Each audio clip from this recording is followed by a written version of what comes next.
Maybe I suppose if it's like you've never been in the upper story of Put it. on the back side of your shirt because you're starting to like What? the shoulders of your shirt are like sticking Okay. around your neck. Yeah. Okay. Here, tell you what. Let me. Yeah, I'm sorry. I just messed up your aim here. No, that's okay. Then I'm not falling into a hole. I'm a male monkey-brained human. AIM is just, it's where I pee, so it's second nature. I can fix that. God, man, you're just. I can't believe we're getting this on film. You know, the As a matter of HR fact, department's going to I'm kill doing some us. pre-roll. Uh-huh. What I'm looking to do is secure your permission. I am recording audio Okay. and video right now. The shoot is intended for transmission of educational, institutional knowledge about how you run your camp to regional burns. My camp or my art? Both. Okay, both. All right. So what I'm looking to do is secure a release. There's no commercial intent. And as a matter of fact, the placard you've got in your hand talks about how this will not be used commercially. I just want your permission to use your image for the promotion of helping Burning Man and also for the dissemination of information about your art. Is that cool? I hereby release photographer and his legal representatives and assigns from all claims and liabilities relating to said photographs. I guess that's not quite the right answer. Yes, you have my permission. That's great. Okay, would you keep talking for a second so Senex Rex can hear you? So remember, I moved. You might We have hear a your camera. generator somewhere. Okay, That's okay. It was an airplane. This is It's an Burning Man. You're airplane. you're going to have background shit, but what that tells me is that the signal is comparatively clean. It's fairly clean, yeah. Okay. But you don't have a lavalier. Yes, I do. He's got a lav. So one channel is the boom, the other one's lavalier. So I got that. Here we go. I'm here. did you hear it left, right? I'm here. Can you tap it? I got nothing. I'm a talking. Do you hear something in each channel? Left, right? How does Christopher not have I do. anything else to say? I don't know. I don't know. Hey, Fred.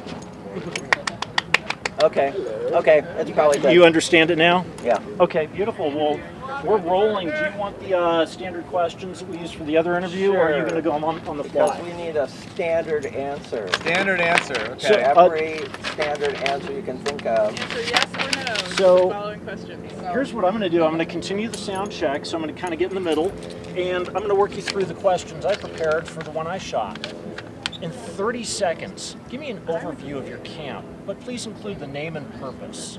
So, for example, your camp name and what the fuck you do. Now, next question is, when you make a camp change, could you share and describe your process? What do you mean by change? So let's say you have a workflow to get food or art or something in through your camp and it's broken. How do you fix? Okay. Next question, share 2 problems and your quick solutions. So for example, 2 problems that you've had to solve on Playa. How'd you get there? What'd you do? Just keep it quick. Okay. Next question, how is this camp different?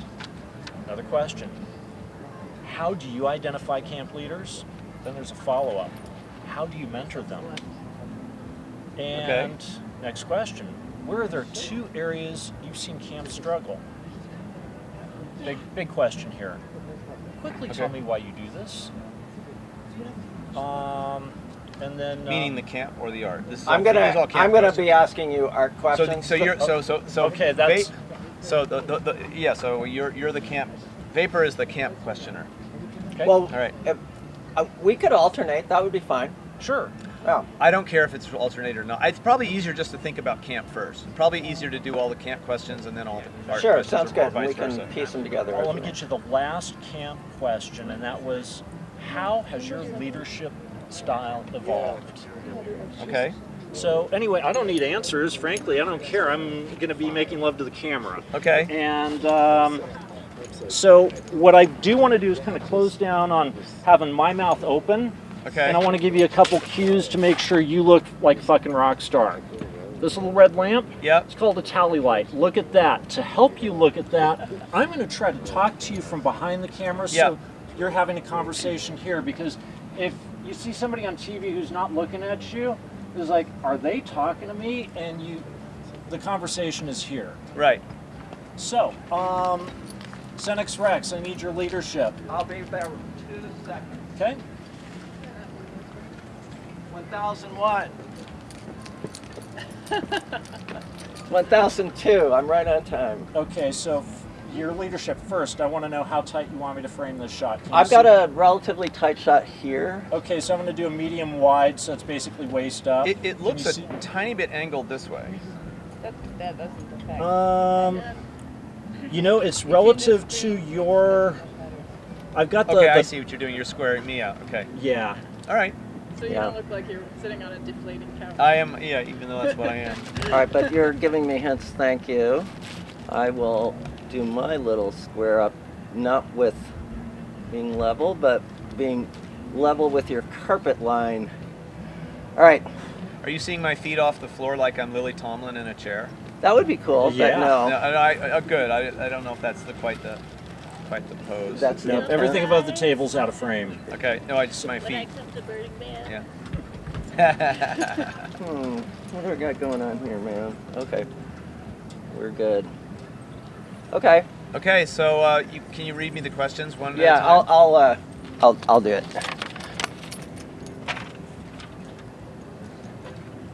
All right, so could you give us? So remember to restate the question because we'd love it if it were all you talking. Okay. So could you give us a short overview of your camp, the name of the camp, how it relates to your art, and the purpose of the camp?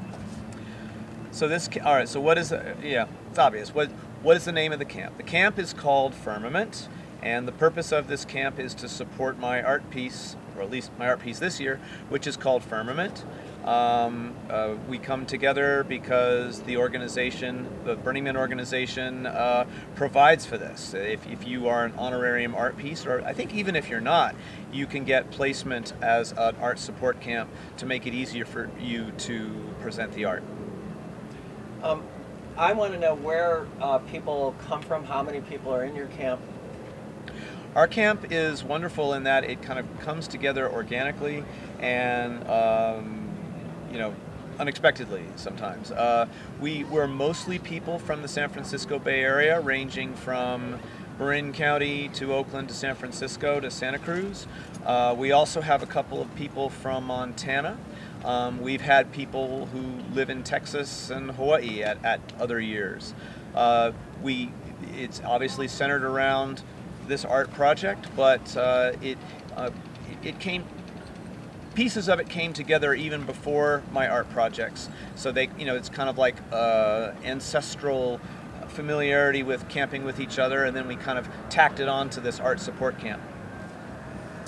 So you've had a camp can you describe a series of camps that you might have had and how it led to this? Yeah, well, my first year at Burning Man was 1998, and I hooked up with a bunch of Frisbee player friends of mine who had this camp, and we gave it a different name every year, and just kind of came up with a silly theme every year. But the thing that was constant was we were the people who founded the Critical Tits bike ride. So that, believe it or not, began in 1995 when 5 women in this camp kind of started talking about how it wasn't fair that men got to wear no shirt. So they took off their shirts, got on their bicycles with the bells, and bring, bring, bring, bring, we're Critical Tits. And they rode around the city, which was very much smaller then. And then they came back, and all the men said, well, let's have a cocktail party, and that's how it began. By the time I got there in 1998, it was maybe several hundred people who followed the ride, the women and their friends, came into our camp. And by the time we gave up on the whole Critical Tits party thing, which was either 2005 or 2006, it was at least 3,000 people in our camp on Friday afternoon, which, needless to say, burned us out on the whole thing. So over the time, you probably have had to make changes in your camp. Can you describe the process you've used to make those changes? In this camp, we've really not had to. Can you repeat the question Yeah. for me? What have I ever had to make changes in camp? Not in this camp. This camp, the one we're in right now, has evolved organically and I must say seamlessly. So we haven't had to kind of had any sort of policy changes. In my old camp, the Critical Tits camp, yes, we had to do a huge policy change, which was to get rid of the party.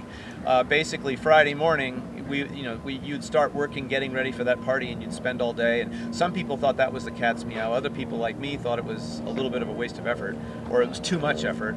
And so it kind of tore that camp apart, actually. And what happened in either 2006 or 2007 is it got very much smaller, and we ended up having the Critical Tits party out in Deep Playa with, inviting art cars to provide the sound system. And yeah, that was a huge change.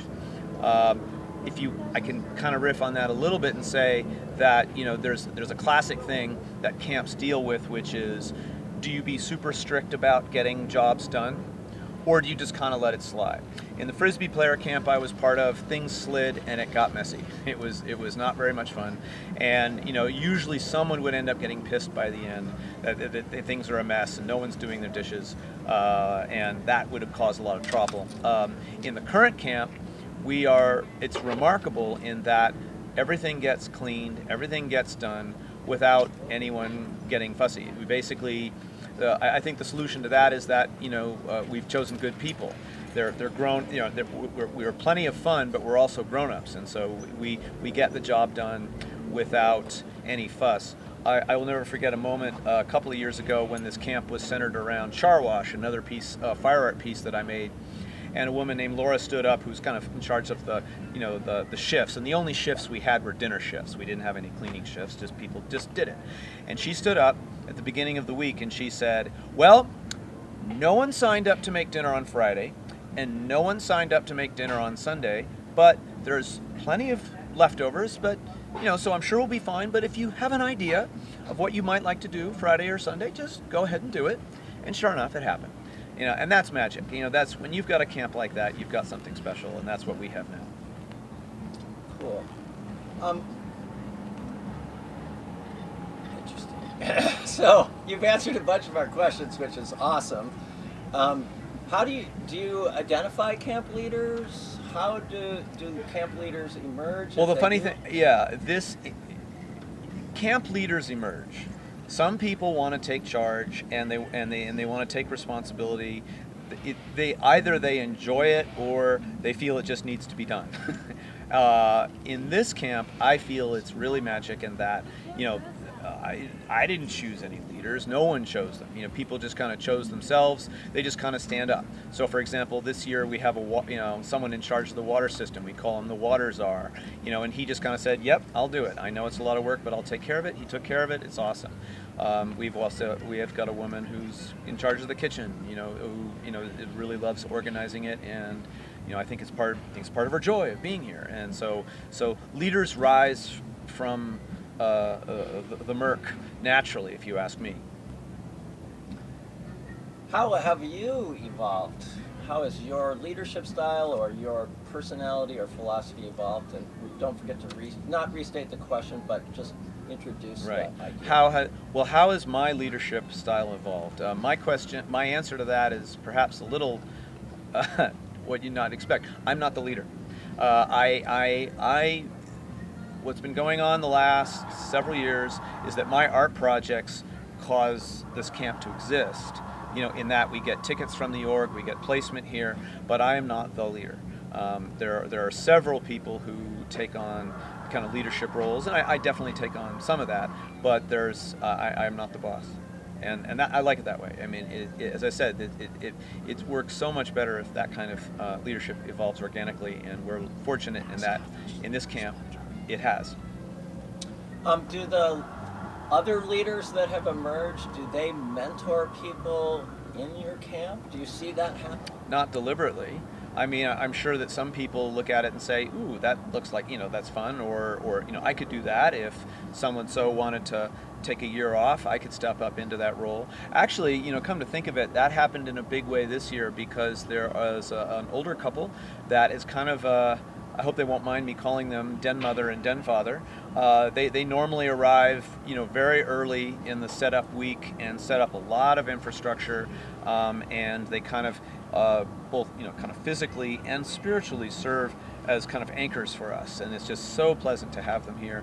They were not able to make it this year because of a sudden family passing, so we had to do without them.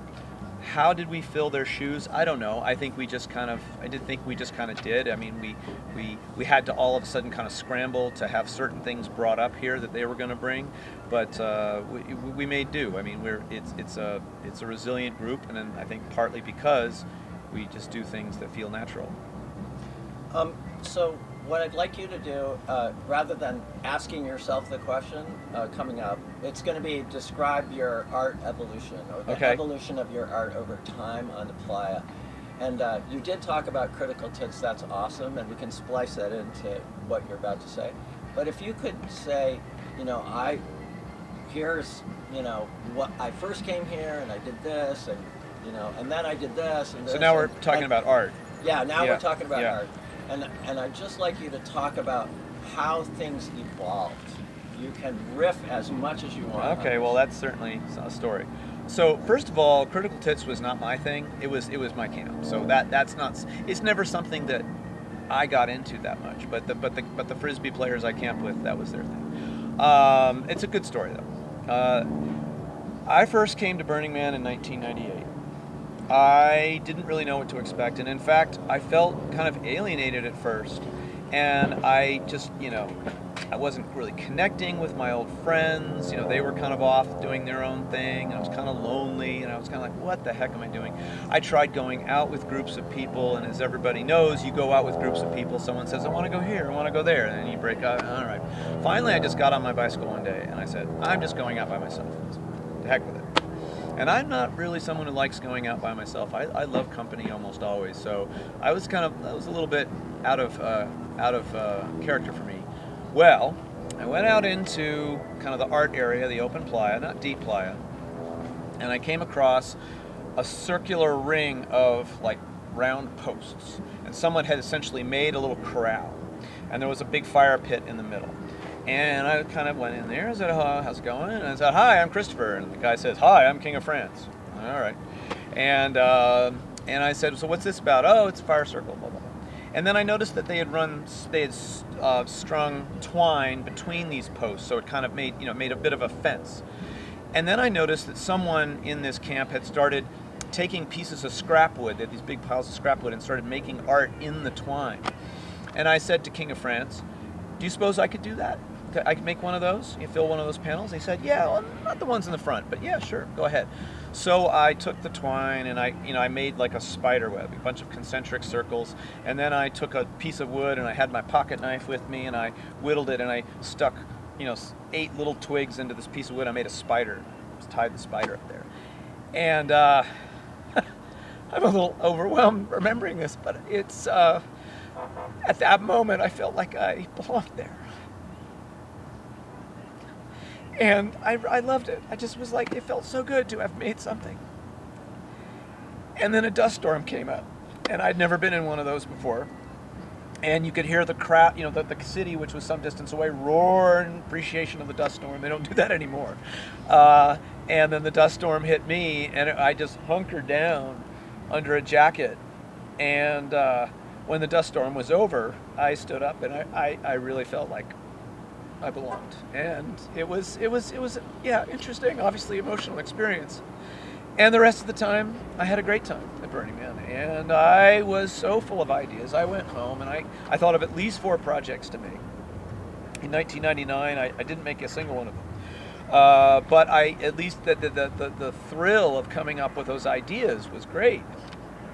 And in 2000, I made my first big piece. It was a big kind of 12-foot tall, 12-foot diameter spinning thing that had LEDs on it. It was one of the first. It wasn't the first, but it was a very, very big, what they call persistence of vision LED piece. It was called Spin. It worked for just about an hour, and then the main shaft broke. That was an emotional challenge. It was like the first mechanical thing I'd made in years. When I was a boy, I made a lot of mechanical things, but this thing was 12 feet tall and had humongous bearings. It also had a shaft that was made of very thin aluminum, and it was just too much for it. It broke. Yeah, and so 2000 was my first big art piece, but it was also very emotionally disappointing. I ended up getting it rebuilt in time for decompression, so it made a good showing, but that was pretty intense. Then in 2001, I made a couple of small pieces, including one called the 7 Ages of Spam. The theme that year was the 7 Ages of Man, and a lot of people were just like, "Oh, for crying out loud!" You know, Larry, what are you thinking? Is that's just so kind of overly complicated theme? You know.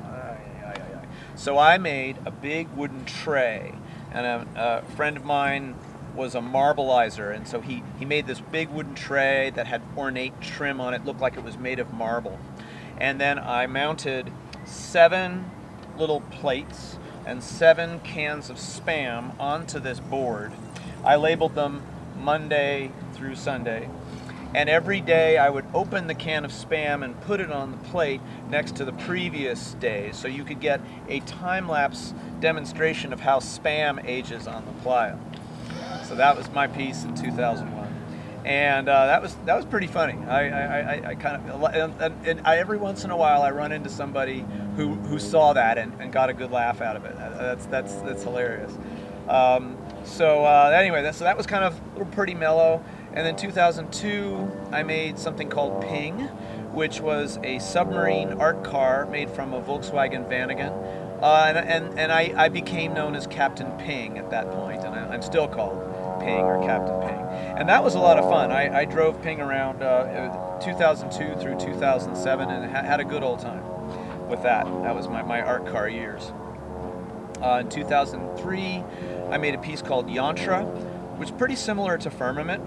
This year's piece is a big 40-foot tower with 14 cables coming down to the ground, and halfway down each cable was a symbol for one of the world's great religions, including one symbol representing all the religions that have been forgotten, and another one symbolizing all of the religions yet to be created. An idea that I completely took from the school of yoga in which I teach. It's called Integral Yoga in San Francisco. And I made that piece, and that was really cool. That was the first time I really observed how when you make a piece of art that's a space, a place to be, it really gets a reaction. And there were weddings, and there were parties, and all kinds of things happened underneath Yantra. It was really pretty neat. And that was the year that I met my wife. In 2004, I tried to make a piece with my wife, which was called Nebula, which was a model of the Crab Nebula. She was in charge of making kind of this gauzy cloth things with a fluorescent paint around the edges. I made this big mechanical a pulsar, a big ball that spun around and shot flames out of it. And it was okay. It wasn't my most successful piece, but it was there. So I'm thinking about how to say how that evolved. I mean, basically things just got more and more elaborate from there. I learned more about bearings. I learned more about materials and the strength of materials. I mean, after the spin mistake, making a main shaft out of a thin-walled aluminum tube, I always thought about the materials more. 2005 through 2007, I did not bring a piece to the playa because I was building a home in Oakland where I live. So that just took all my time. 2008, I didn't attend Burning Man because I had a child with my wife, and that seemed appropriate to stay home. 2009, I came back without any art, joined another big camp called Connexus, realized that I did not want to be at Burning Man without doing art. I had a good time, but it was not as fulfilling as I'd like. And so then in 2010, I made the first of my kinetic fire art pieces. It's called 4 Pyre Squared. I had been observing fire art for years, and poofers, poof, poof, poof, poof, poof. And I thought, well, wait a minute, what about if you could make use of that poof, that explosion? So I got the idea that if you had a flame burner that pointed that way here, and a flame burner that pointed that way here, and an axle in the middle, you could go, and that's exactly what 4 Pyre Squared is. Not only can it go this way, you can aim the burners on this axis so that it can sweep out a ball. So you can have it spinning like this, or spinning like this, or anything in between. So it kind of sweeps out a sphere. And I did that piece in 2010, and that was pretty good. And so the next year, I applied for a grant to bring that piece plus 2 more fire art, similar fire art pieces, and I called it Garden of Rockets. And that was quite a piece of work. And that was perhaps the first year where I really started getting huge numbers of people to come and help in my workshop in Oakland. And then again, and of course what helps with that is when you get an honorarium from the organization, they give you some number of tickets. Then you have tickets to give your helpers. So they, even though, the value of the ticket is, nowhere near the value of the work they did, at least they get something. And so that was the beginning of that. That was also the beginning of this camp. As I said, there had been some people who'd camped together previously and kind of hooked, they were friends of mine. We all hooked it up together and we made this camp, which is called Garden of Rockets, or this camp was called Garden of Rockets back then. And so we came together. Very successful year in 2011 with these 3 fire art pieces. Then one member of the camp, my friend Beth Haas, said, I've had this vision of your rockets going around people. I'm like, wow, how could I do that? And eventually I came up with an idea, which was to have a dome that made of 4 arms that spins around like that and has little rotors on them like that can be, the rotors can be aimed by a computer so that they either just make the rotor go around or it makes the entire dome go around. And then the people are in the middle. And that was the apex of this kinetic fire art scheme, which was called Charwash. And that came out here in 2012 and 2013.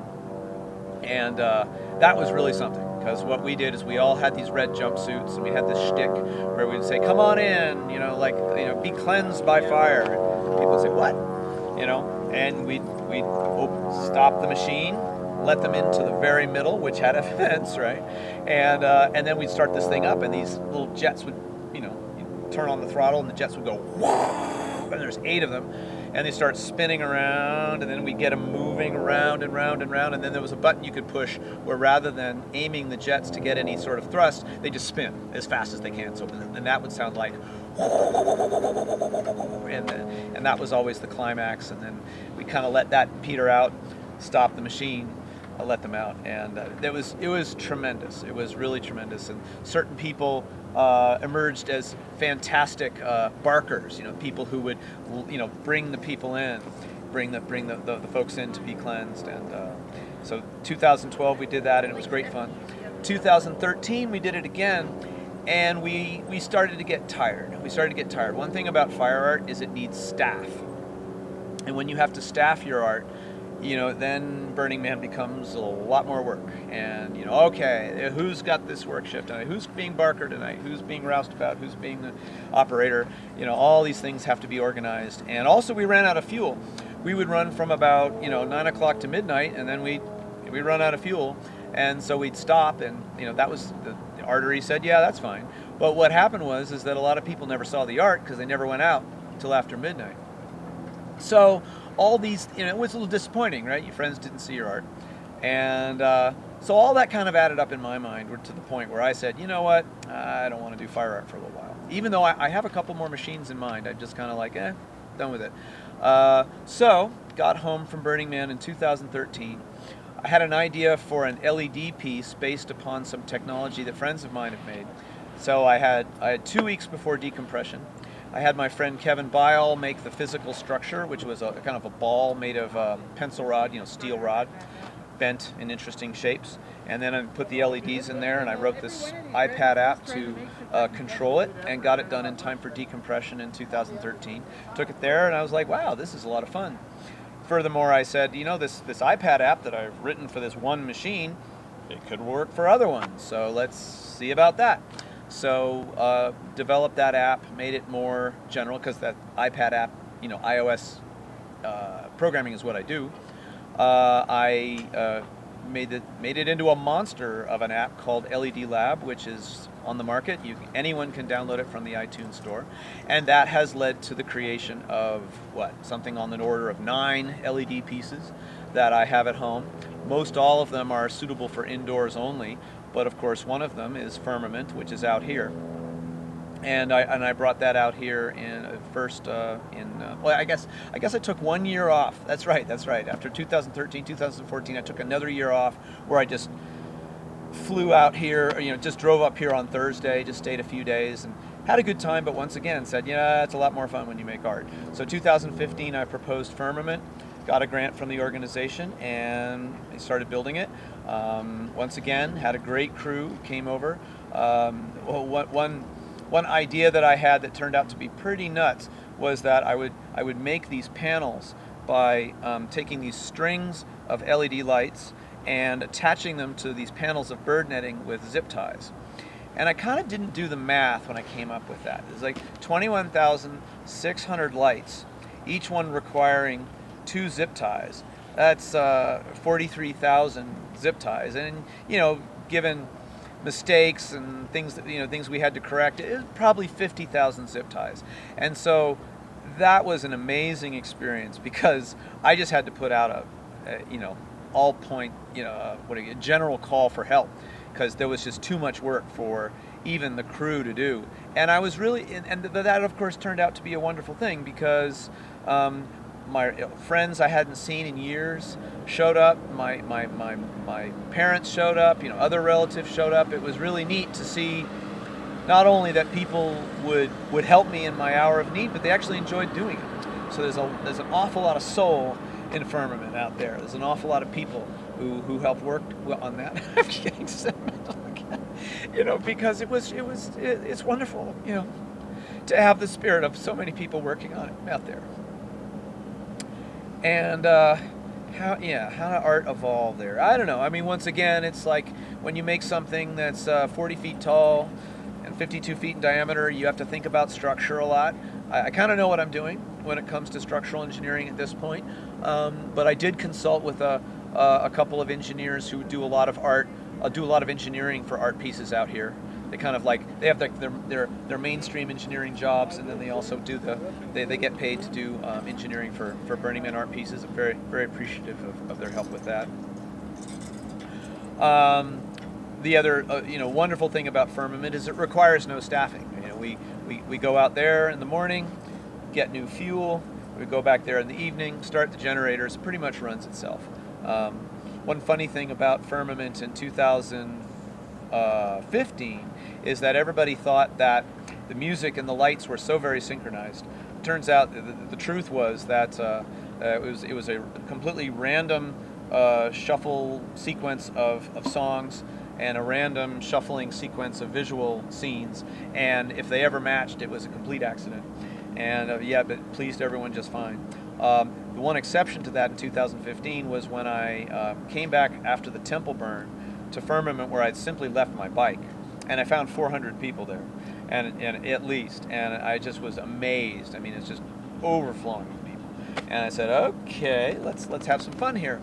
So I got out my iPad and I just sat there and listened to let the music stay random, but I chose the visual scenes to match the music on the fly, and I also kind of did a little fade out, so it faded out at the end of every song, and the reaction was huge. They applauded. They're just like, wow, that's so great to have a finality to every song. So of course I did the programming to simulate the same thing, and that's what's running this year. Is that LED Lab now has the ability to, first of all, play the music itself, and second of all, for each musical track, you can have a sequence of visual scenes that play just at the right time. So you can cue things. If there's a big boom in the music, you can have a big fire scene start right at that spot. That's an awful lot of fun, and that's what's running this year. Although I am going to be doing some live VJing again after the temple burn, because we're going to have some live musicians, at least a cellist and a flautist, maybe others coming to play live. So yeah, I'm still thinking about art evolution. I mean, you just get ideas out here at Burning Man. You riff off of other people's stuff. One interesting thing this year is that we have adapted, and me and a couple of friends have adapted LED Labs technology to work on Ferris wheels.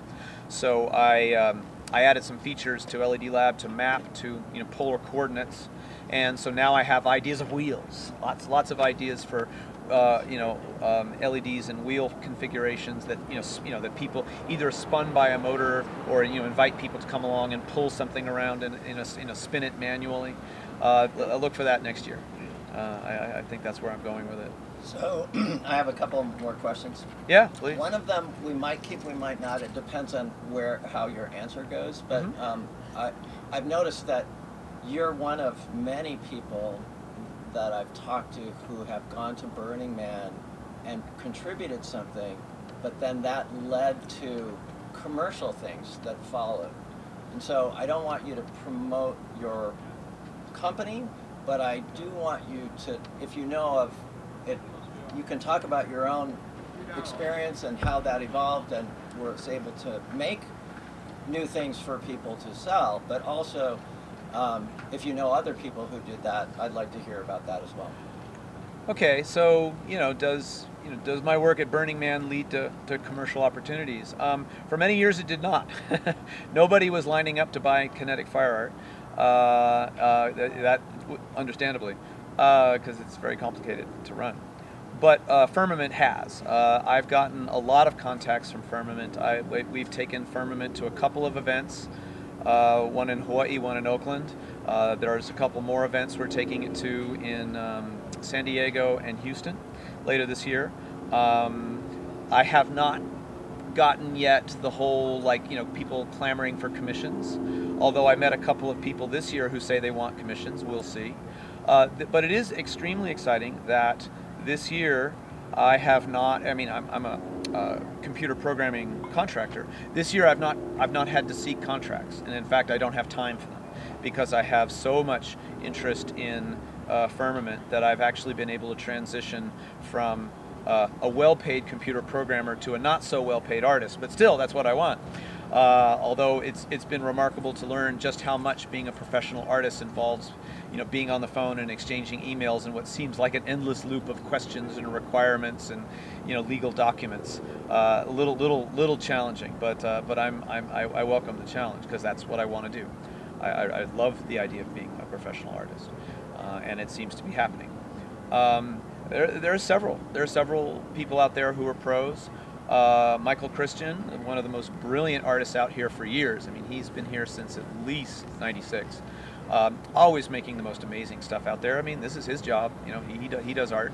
Laura Kimpton, the woman who makes the big letters that say love and believe and other things. Did a hashtag this year. She's a pro.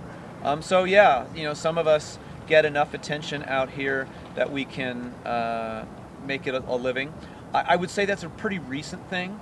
I think for a long time, Burning Man art was considered to be second rate by the the professional art world. It's like, oh yeah, it's those ravers and hippies in the desert stuff. And I think that it's being taken a lot more seriously, which I think is wonderful because I'll tell you here. I'm gonna get on a little soapbox here, right? You go to a modern art museum, you see some piece of art.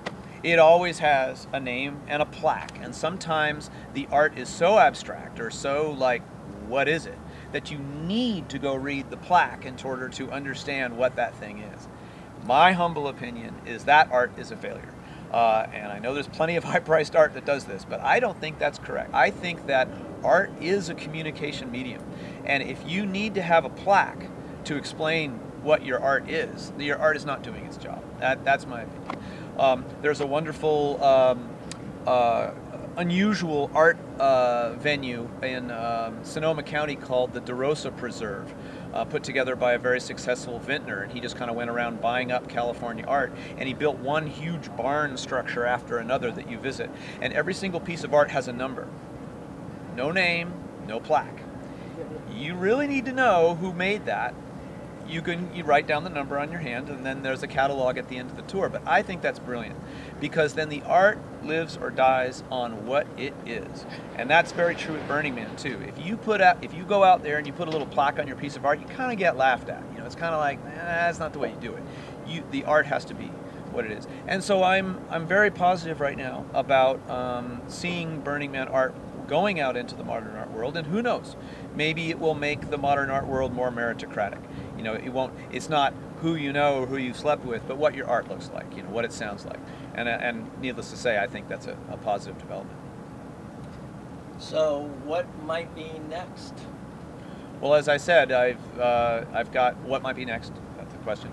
I have wheels in mind. I actually have. So you can think of it as mating the kinetic spinning fire art stuff that I did a couple of years ago with the LED thing. Still not going back to fire yet, but basically having LEDs in motion. I have a number of ideas for panels.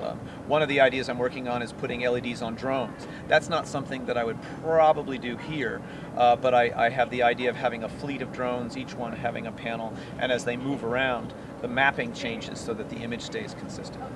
And you know, we've all seen the videos on YouTube. There's several people doing it, but not quite the way I have in mind. But you know, as it is, you know, thanks to the success of Firmament, I'm able to spend my professional working hours coming up with these ideas and following through on them. Awesome. Any closing ideas for? I mean, your talk was very inspiring so far, and it's going to probably evolve into a piece that inspires people to do their own work. So if you have any messages for those people? Oh yeah, oh definitely. Can't believe how open my heart is today. Burning Man was and is a fantastic thing for me. Okay, I gotta tell a story. In 1998, there was Center Camp had its own circular kind of arrangement, and it was time. You know, it was 12 o'clock. You know, 1 o'clock through 12 o'clock. All right. So there was a piece of art that represented one. There was a piece of art that represented two, et cetera, et cetera. The 12 o'clock piece still cracks me up. It was a big, huge plywood box, like 8 feet wide, maybe 2 feet tall, and it was all painted black, and it was way up high on a piece of scaffolding. And in the middle of that was a hole, cut, and inside the hole were the digits 1, 2, colon, 0, 0. And it was just flashing. So the whole thing was a VCR that like no one had bothered setting the time on. Right? It's a dated joke now, right? No one has a VCR with a flashing 12 on it, but back then. And I just was so amazed. I was like, man, that was a considerable amount of work for a badoom psh joke, right? But yet somebody did it, and somebody felt enabled. Somebody felt they had permission. Somebody obviously felt they had a venue, and it cracked me up. It probably cracked up a whole bunch of people. And so Burning Man provides a whole bunch of things. It provides a venue. It provides inspiration. You see somebody else's kind of silly idea, and you say, "Oh, I could do that a little better." And you know, and then of course there's a community, right? You know, in Oakland particularly, there's a community of Burning Man artists. I didn't know any of them when I started, but I got to know them just by finding out their phone numbers, and so it provides the stimulation for anyone who either thinks they're an artist or doesn't think of themselves as an artist, but simply has an idea. Years and years ago, I went to Bali, and I found it inspiring that in the Balinese language, there is no translation for the word artist. Everyone's an artist. Everyone is expected to do an art. And in fact, Balinese art is actually quite prescribed. You know, there's a certain way you're supposed to fold the reeds for the offering trays. There's a certain way you're supposed to make the gate for your home compound. But there's always variations, and everyone is an artist. And that is what Burning Man enables. Not everyone's going to take advantage of it, but that's fine. But Burning Man provides all these things: the venue, the inspiration, and the community, so that anyone who has an idea, no matter how lame, can realize it. And that's a beautiful thing. That is an absolutely fantastic thing. I'm hoping that the people coming to Burning Man for the first time are getting that. I'm sure some will.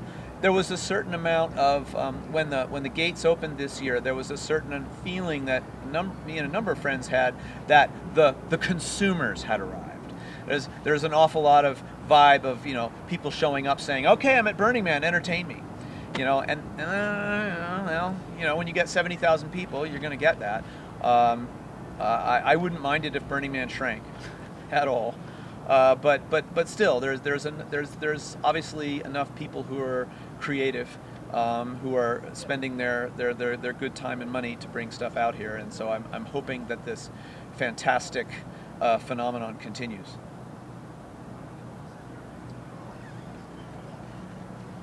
Last question. I'm going to take a crack at the last question. First, thank you for your generosity. That just comes from me personally. I'd ask that you, as you've been sharing your words, share something with yourself. Consider this. At a point in the future, you have to watch this. What would you tell your future self?